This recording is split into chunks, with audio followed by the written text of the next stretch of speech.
Hello dear students. आज हम पढ़ेंगे डाइजेशन एंड अब्जॉर्प्शन में स्टोमक पार्ट सेकेंड और उसके कुछ स्पेसिफिक सेल्स के बारे में। सबसे पहले है गॉबलेट सेल्स। ये इस टाइप की स्ट्रक्चरल ऑर्गेनाइजेशन दिखाई seems like this. They secrete mucus and the mucus is thick. ये म्यूकस सिक्रेट करते हैं और म्यूकस कैसा होता है? थिक होता है। And it makes a thick leaning over the mucosa layer. और ये म्यूकस एक थिक लिनिंग का फॉर्मेशन करता है किसके ऊपर? म्यूकस लेयर के ऊपर। That's why over stomach leaning is protected from acid. जो क्या बात कर रहे हो, इसकी वजह से, इस थिक म्यूकस की वजह से एसिडिक जो कंसंट्रेशन होती है उसकी वजह से स्टोमक की लाइनिंग है वो प्रोटेक्टेड रहती है। Acids and enzymes function from HCl। जो HCl की जो एसिडिक पीएच को प्रोटेक्शन करने का फंक्शन है एक टाइप से म्यूकस की थिक लेयर का ही होता है। सेकंड है oxyntic cells seems like this. ये ऑक्जेंटिक सेल्स है बाहर वाले साइड में और ये इनकी ओपनिंग है जिसके थ्रू इनका सिक्रेशन खुलता है। Also known as parietal cells, इनको पैराइटल सेल्स भी बोलते हैं। They secretes HCl hydrochloric acid. They secrete HCl hydrochloric acid. Also secrete a factor which is known as Cassell's intrinsic factor. एक फैक्टर और secrete करते हैं जिसको Cassell's intrinsic factor बोलते हैं। HCl, अब इसके फंक्शन, HCl का function for proper functioning of the enzymes action. HCl की वजह से ही दूसरे एंजाइम्स अपना एक्शन कर पाते हैं। It provide a specific pH, ये एक स्पेसिफिक पीएच प्रोवाइड कराता है दूसरे एंजाइम्स को एक्टिविटी करने के लिए। Kills the germs in food, food के अंदर बैक्टीरिया को डिस्ट्रॉय करता है। Also activate the enzymes and soften the food, food को सॉफ्ट बनाने में हेल्प करता है। सेकेंड है Castle's intrinsic factor. It helps in absorption of vitamin B12। ये विटामिन B12 के अब्जॉर्प्शन में हेल्प करता है। साइनो कोबालामिन का नेम होता है B12 का। थर्ड है chief cells. It seems like as columnar cells, ये इस टाइप की दिखाई देती है, columnar. Also known as peptic cells और they are called as zymogen cell. यानी चीफ सेल्स का नाम है पेप्टिक सेल्स और zymogen cells. They secrete the enzyme, ये कुछ स्पेसिफिक एंजाइम सिक्रेट करते हैं जो इनएक्टिव कंडीशन में होते हैं। All the enzymes secreted by chief cells are inactive form. और ये इनएक्टिव फॉर्म में जो एंजाइम होते हैं वो एक्टिवेट कौन करता है? HCl। और HCl सिक्रेट कौन करता था? Oxyntic cells. और ऑक्जेंटिक सेल से HCl जो सिक्रेशन हो रहा है उनका फंक्शन क्या है? Enzyme action. तो ये इनएक्टिव एंजाइम्स को एक्टिवेट करने के लिए हेल्पफुल होता है। फर्स्ट एंजाइम है इसमें pepsinogen, inactive form of pepsin. Second है prorennin, inactive form of rennin. और ये कैसे फंक्शन करता है? Which acts on milk protein, ये मिल्क प्रोटीन के ऊपर एक्शन करता है। थर्ड अपना mild gastric lipase. Mild gastric lipase को आगे हम लोग डिस्कस करेंगे। फोर्थ सेल है argentaffin cells. Seems like triangular, ऐसे दिखाई देती है ट्रायंगुलर शेप की। दे सिक्रेट और दे कंटेन सब्सटेंस सेरोटोनिन, ये एक स्पेसिफिक सब्सटेंस कंटेन करके रखती है जिसको सेरोटोनिन बोलते हैं। And what is the function of serotonin? And helps in the contraction of muscles of stomach. ये अर्जेंटाफिन सेल्स एक स्पेसिफिक केमिकल सिक्रेट करती है सेरोटोनिन और मसल्स, स्टोमक के मसल्स को कॉन्ट्रैक्शन में हेल्प करती है। नेक्स्ट है जी सेल्स।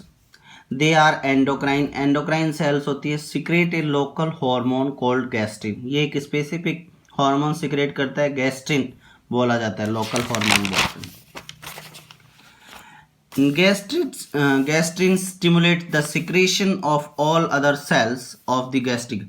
गैस्ट्रिन का काम क्या होता है कि जो दूसरी जो ग्लैंड सेल्स पढ़ी हम लोग, चीफ सेल्स होगी, ऑक्जेंटिक सेल, उनसे जितना भी सिक्रेशन होता है उन सभी के सिक्रेशन को स्टिमुलेट करने का फंक्शन कौन करता है? गैस्ट्रिन। 6 है basal cells, it seems like this, इस ऐसी दिखाई देती है। They are actually the precursors, ये एक टाइप के प्रीकर्सर्स होते हैं। They produce the cells of gastric glands, इनका काम क्या है कि इट मीन्स इसके अलावा जितने भी 5 टाइप की सेल्स हैं वो अगर डिस्ट्रॉय हो जाती हैं किसी भी कंडीशन से, एनी हाउ कंडीशन, तो ये क्या करते हैं, उनको रीग्रोथ करने के लिए, रिप्रोड्यूस करने के लिए फंक्शन करता है, दोबारा से ग्रोथ करें। Precursor means they produce the other cells of gastric glands. फिर बात है complete secretion of all these cells is known as gastric juice. ये जितनी भी 6 टाइप्स की सेल्स बताई हैं, कौन कौन सी, गॉबलेट सेल, ऑक्जेंटिक सेल्स, कैसल्स, oxyntic cells, chief cells, argentaffin cells और जी सेल्स या स्टेम सेल्स, इन सभी की सभी 6 सेल्स के सिक्रेशन को क्या बोल रहा है, complete secretion of all these cells is known as gastric juice. इन सभी 6 सेल्स के कंप्लीट सिक्रेशन को हम लोग क्या बोलते हैं, गैस्ट्रिक जूस बोलते हैं। Next, composition of gastric juice. Gastric juice में क्या क्या चीज़ें होती हैं, क्या क्या थिंग्स होती हैं, केमिकल्स HCl हाइड्रोक्लोरिक एसिड होता है, पेप्सिनोजन इनएक्टिव पेप्सिन होता है, प्रोरेनिन इनएक्टिव रेनिन होता है, माइल्ड लाइपेज होता है, गैस्ट्रिन होता है, इंट्रिंसिक फैक्टर ऑफ कैसल्स रहता है, म्यूकस रहता है। फिर बात करें पीएच ऑफ गैस्ट्रिक जूस। इसकी पीएच होती है 1.2 से लेकर 1.2 से लेकर 1.8 तक। That is highly acidic because of HCl। किसकी वजह से होती है ऐसा, इतनी HCl प्रेजेंस होने के बाद, कि स्ट्रॉन्ग एसिड्स की कैटेगरी में आता है। Volume of gastric juice in per day, यानी कितना गैस्ट्रिक जूस प्रोड्यूस किया जाता है पर डे में, about 2 to 3 litres, about 2 to 3 liters the gastric juice produced per day. Its stimulation is under nervous control। ये कैसे प्रोड्यूस होगा कि नर्वस कंट्रोल होता है, मतलब हम लोग किसी खाने की स्मेल करते हैं तब गैस्ट्रिक जूस ऑटोमेटिकली प्रोड्यूस होने लग जाता है नर्वस कंट्रोल में। फिर है next compound stomach. It has 4 compartment. Basically human bodies के अंदर ऐसा कंपार्टमेंट नहीं होता, बट रूमिनेंट एनिमल्स जैसे काउ बफेलोज होते हैं उनकी बॉडी के अंदर कंपार्टमेंट प्रेजेंट होते हैं, उसको कंपाउंड स्टोमक बोलते हैं। It has 4 compartments. The compartment are known as the, first part है रूमन और पाउच, सेकेंड है रेटिकुलम हनीकॉम, थर्ड है ओमेशम साल्टेरियम और फोर्थ है एबोमेसम या रेनेट। सबसे पहले है रूमन या रेटिकुलम, रूमन एंड रेटिकुलम दोनों पार्ट, फर्स्ट और second, have symbiotic bacteria like ruminococcus. ये फर्स्ट जो चैम्बर हैं 2, इनमें एक स्पेसिफिक बैक्टीरिया होता है जिसको बोलते हैं रूमिनोकोकस, और रूमिनोकोकस का फंक्शन क्या होता है, सेल्यूलोज को प्रोड्यूस करता है, सेलुलेज को प्रोड्यूस करता है, सॉरी। फिर एक स्पेसिफिक नोट है, no animal can digest cellulose its own. कोई भी ऐसा एनिमल नहीं है जो अपनी बॉडी के अंदर सेल्फ ही डाइजेशन कर सकता है सेलुलोज का। They are able to help of symbiotic bacteria like. ये किस वजह से कर पाते हैं, किसी बैक्टीरिया के हेल्प से, और वो बैक्टीरिया कौन सा है, रूमिनोकोकस है। They ruminococcus secrete cellulase enzyme. Ruminococcus cellulase enzyme secrete करता है और सेलुलेज एंजाइम सेलुलोज को डाइजेस्ट करने का फंक्शन। तो कोई भी ऐसा एंजाइम ऑर्गेनिज्म नहीं है जो अपनी बॉडी के अंदर सेल्फ सिंथेसिस करके सेलुलोज को प्रोड्यूस कर सके, सेलुलोज को डाइजेस्ट कर सके। तो ये एक सिम्बायोटिक बैक्टीरिया होता है जो इनके साथ में रहता है, इनकी बॉडी के अंदर वो सेलुलेज प्रोड्यूस करता है रूमिनोकोकस, और जिसकी वजह से सेलुलोज का डाइजेशन होता है।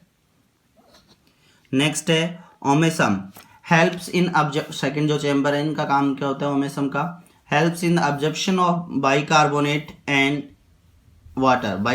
Ion and water. The particular compartment is absent in some animals like camels. ये जो ओमेसम है ये स्पेसिफिक नोट है, ये कुछ स्पेसिफिक ऑर्गेनिजम्स के अंदर एब्सेंट रहता है, जैसे कैमल हो गया, इसलिए ये लंबे टाइम तक पानी को स्टोर करके रख सकते हैं। Abomasum the true stomach here all enzymes and acid secreted. हमेशा हम बेसिकली वो वाला पार्ट होता है जहाँ पे एक्चुअल डाइजेशन टेक प्लेस करता है। यहाँ पे सभी एंजाइम और सभी एसिड होते हैं, जैसे HCl, pepsin, rennin. Compound stomach is found in ruminating animals. ये कंपाउंड स्टमक ह्यूमन बींग्स में नहीं होता, ये ह्यूमन बींग्स में खाली एक स्पेसिफिक पार्ट, ये ओमेसम ही स्पेसिफिक फंक्शनल एक्टिविटी के जैसे पार्ट करता है। कोई चैम्बर नहीं होते, एक स्ट्रक्चर और इसी पार्ट के अंदर सारा फंक्शनल। ये कंपाउंड स्टोमक कुछ रूमिनेंट एनिमल्स के अंदर प्रेजेंट होता है। रूमिनेंट एनिमल होते हैं चारण करने वाले पशु, cow, buffaloes, goat, sheep. The ruminant animals have the stomach compartment. When the food comes in rumen or reticulum, mix with enzyme that is secreted by ruminococcus bacteria cellulase. यानी जब खाना कहाँ आता है, फर्स्ट दो चैम्बर में, Roman और reticulum में आता है, तो इसके अंदर रूमिनोकोकस बैक्टीरिया होते हैं जो क्या करते हैं, सेलुलोज सिक्रेट करते हैं। These animals known as ruminating animals, they regurgitate. ये क्या करते हैं, जुगाली बोलते हैं हम लोग, कि खाने को पेट के अंदर से इस स्टोमक के अंदर से माउथ के अंदर लाते हैं, फिर माउथ से दोबारा स्टोमक के अंदर, स्टोमक से माउथ के अंदर, माउथ से स्टोमक के अंदर, यानी अप डाउन करते रहते हैं। पहले जो स्टोमक के अंदर गया उसको वापस माउथ में भेजेंगे, माउथ से फिर स्टोमक में, ऐसे बार बार में, जिससे क्या हो, कंप्लीट डाइजेशन हो सके माउथ के सेलुलोज का। The animals, ruminating animals, they regurgitate, bring swelled food again to the mouth। यानी पेट के अंदर जो है swelled up, गटका हुआ जो खाना है उसको दोबारा से माउथ में ले, जिससे completely डाइजेशन हो सके cellulose. Again chew it and gets mixed with the enzyme। दोबारा से इसको चबाते हैं और इसको किसके साथ में मिक्स करते हैं, सेलुलेज एंजाइम के साथ में मिक्स करते हैं, जिसकी वजह से इनका जो खाना है, सेलुलोज का फॉर्मेशन है, उसका डाइजेशन कंप्लीट होता है। नेक्स्ट है एबोमेसम, ट्रू स्टोमक बोलते हैं। Here actual digestion take place. ये वो वाला पार्ट है जहाँ पर कंप्लीट डाइजेशन टेक प्लेस करता है, इसको हम लोग बोल सकते हैं ट्रू स्टोमक। और ह्यूमन बीइंग में बेसिकली हमारा स्टोमक ट्रू स्टोमक का ही पार्ट होता है, उसमें कंपार्टमेंट नहीं होता, तो उसके अंदर ये सारी स्ट्रक्चरल ऑर्गेनाइजेशन एक स्पेसिफिक रीजन के अंदर ही प्रेजेंट होता है। तो हम लोग बोल सकते हैं खाली ये एक स्पेसिफिक पार्ट प्रेजेंट है, कोई कंपार्टमेंट्स नहीं होते। If you like the video please share and subscribe. Thank you.